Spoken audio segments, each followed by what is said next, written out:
Tonto Joselinda Veshisaya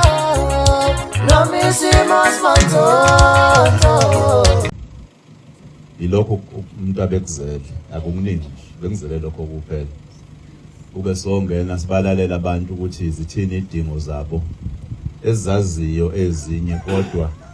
kuhle ukuthi silisebenzise ithuba njalo njengenkatha ukusondela ebantwini ngoba ikusasa lenkatha lincike ekuthenini ixhumene kangakanani nabantu uma iqheluka ebantwini bazosondela abanye sisuka kulolu khetho akade sikulona lika 2024 May 29 olwaqhamuka neqembu elingenanga ngisho ama structures abantu balivotela kodwa even namanje alisahlulekile ukuthi lihlale inkomfa ukuze likhethe ubuholi bakhona candidate ngiyaxolisa ukunga acknowledge candidate umlungu baso angaxabana kabi nami ukuthi ngikwenze kanjani lokho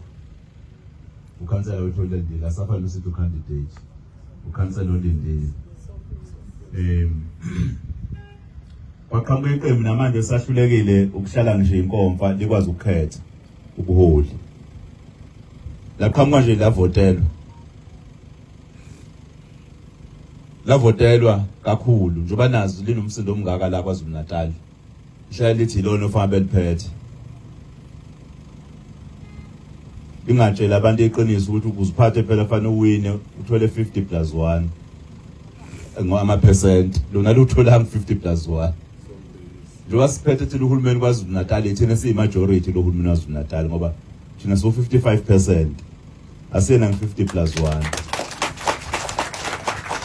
mama sihlangene lamaqembu esibambisene nawo iqembu lika ANC nelika DA ne-NFP ihlalo saye sodwa kusinikeza